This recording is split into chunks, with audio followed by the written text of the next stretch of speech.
Well, springtime is finally here, and if you are looking for a fun activity for your next icebreaker, team building, family gathering, whatever the case may be, I've got you covered. Today, I want to show you a new game just in time for spring, which is my favorite season. I have created a new Springtime Feud game. So basically, this works like Family Feud, but everything, all the questions and answers are related to spring. So this is a PowerPoint game. It is ready to go. It's fully built. It's got 30 surveys, plus it has a fast money style round called Quick Cash. So what I want to show you real quick is what it looks like. I'm going to show you how to play, and then I will also show you how to customize it just in case, you can, if you don't like an answer or you don't like a question, you can go ahead and make it your own, and then I will show you where you can go to get it. All right, so I'm here in PowerPoint. The first thing I'm going to do is go to slideshow. To play the game, you're going to need to be in slideshow mode. I'm just going to say from beginning, and this is going to prompt me to enter teams. All right. So you're going to put those team names in. You're going to get some music. It's going to come up, and it's going to bring those team names in there. And then when you're ready to play, you're just going to click on Let's Play. All right, so once the board comes up, usually in a feud-style game, you'll have two players come up. You'll ask the question. So as the host, you'll click on the Show Hide Question button. It's going to say, name a type of flower that blooms in spring. And then people are going to buzz in. And let's say a person buzzes in and they say tulip, which is the number one answer. Notice when I click in the circle, it is going to put the score automatically at the top. So if they get the number one answer, whoever gets closest to the number one answer, they're going to have the opportunity to either pass or play. Let's say it's the daffodils. The daffodils said tulips. The tulips said daffodils. And daffodils number two answer. So the daffodils get to go first since they said tulip. I know it doesn't make sense.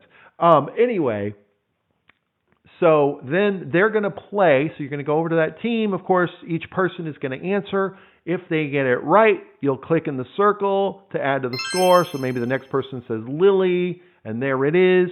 And then let's say the next person says chrysanthemum, and oh, I'm so sorry, that's not there.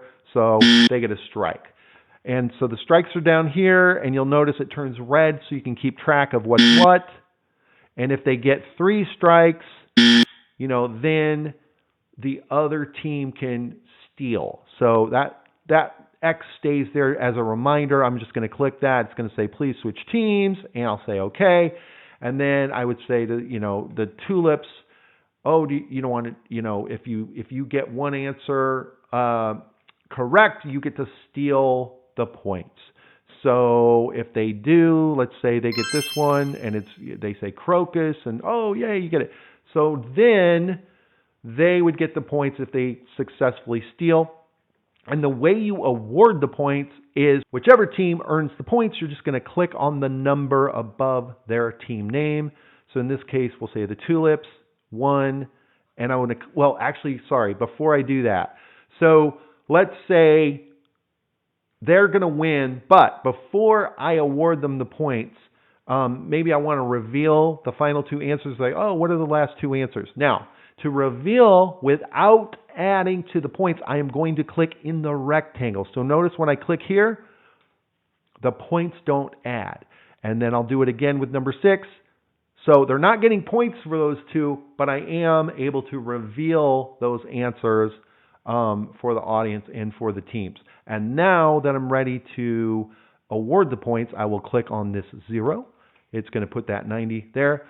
These are all going to cover back up. And then I'm going to go to next. And when I click next, it's going to carry the 90 points over. And then I'm ready for this next round. I show the question, name something that comes after a rainfall. I click again to hide it. And then, they're going to come up and I'll play the round again. Oh, they said earthy smell. This person said Rainbow. Oh, rainbow's the number one answer. Okay, pass or play. So there you go. Let's say someone gets one more. All right.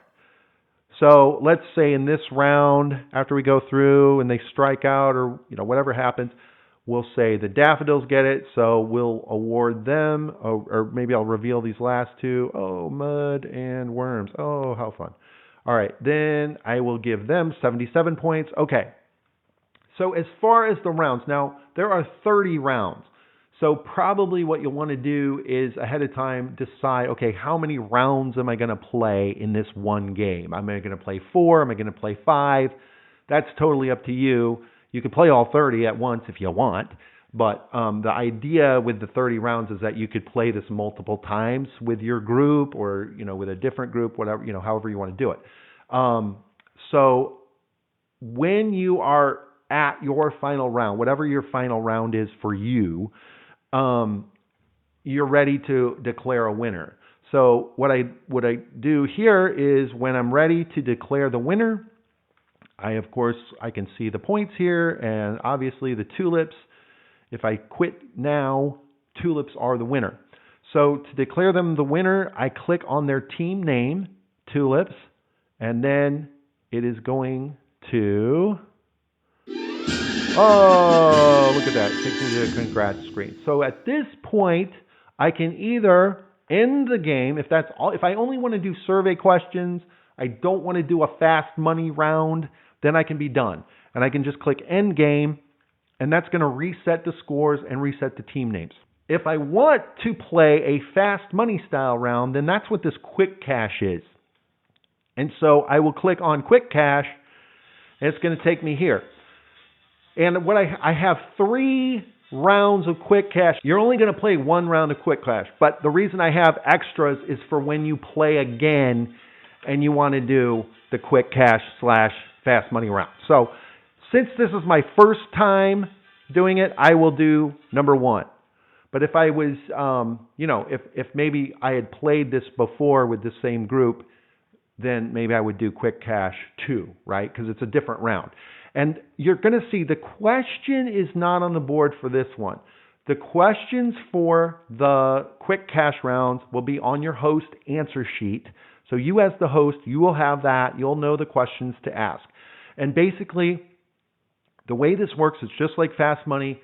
You get 2 people from the winning team who are going to try to quickly guess answers to 5 questions.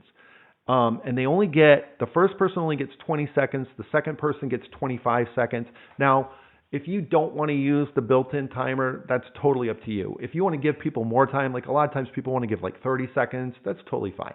But then you would just do it on like your phone or a stopwatch or something like that. But the built-in one only gives you 20 seconds.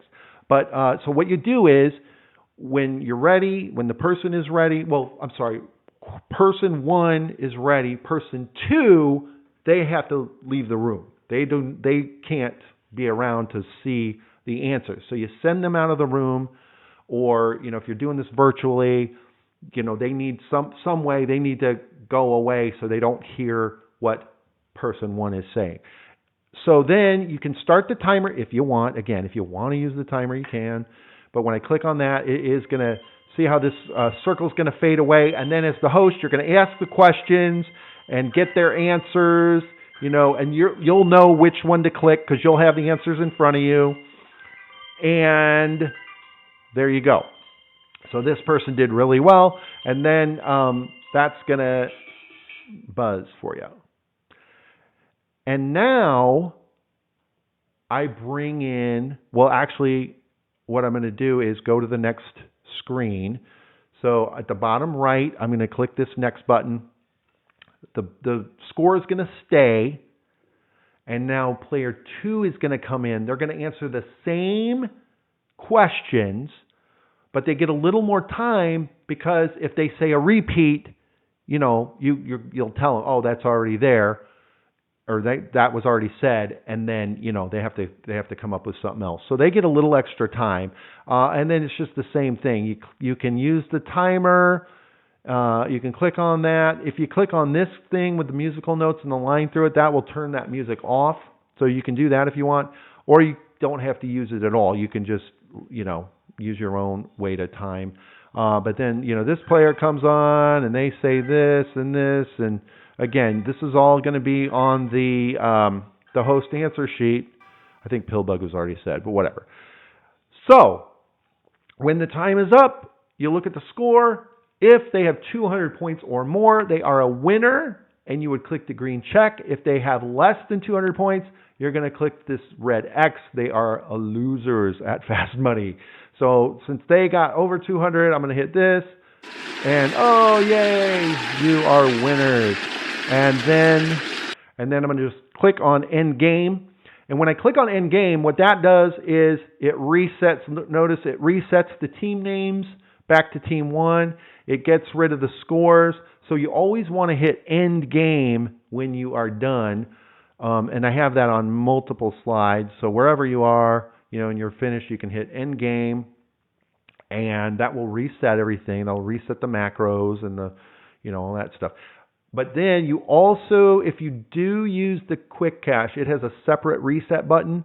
So I just quickly need to go into one of these slides and click reset, and that'll bring that one back to 0. And then I can just escape. But then that way I can start a new game. If I'm starting a new game, but I want to use a different round, what you'll want to do is, let's say I'm going to start on round 8. Because maybe I did 7 rounds that first game, and now I want to start with round 8.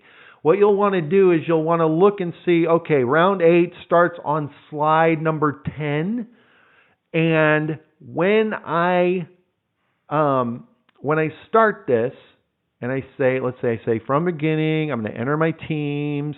I'm going to say let's play, but instead of round 1, I want to be in round 8. So what I'm going to do is actually on my keyboard, I'm going to type in 10 and enter. And now it took me directly to round 8. So then I can start from round 8. So that's how you can start from a new round and a new question. All right, so what if, now as I told you, this is ready to go. This is all ready. You can just start playing. But let's say you look through the questions and the answers, and maybe you disagree with some of them. Okay, so let's say let's look at round 8. So we say, let's see. The question is, name something people do to celebrate the start of spring. And maybe you would word that differently. Name, I don't know. Maybe I'm just saying name things. So I'm just highlighting the text because it's just all it is it's just text in PowerPoint. So I'm just going to, and by the way, this is important. The question is to the right. So when you're in edit mode and you're editing, the question is over to the right. So you may need to scroll down here at the bottom to get to this. And then all I'm doing is highlighting the text. I might say name things people do to celebrate the start of spring. That's something you might do. And then let's say you disagree with the answers. You're like, I don't know. Go on. I don't, people have a picnic. That's more of a summer thing. Maybe it's spring break. Okay. So you're just highlighting the text and then putting in a new answer. So that's how you can do that. All right, so that is how you play the game. That's how you customize the game. Now, as far as where to go and get it, that's really easy. I'm going to put a link in the description below so you can go out and you can grab this game. I hope you found this helpful. Thank you as always for watching, and we will see you next time.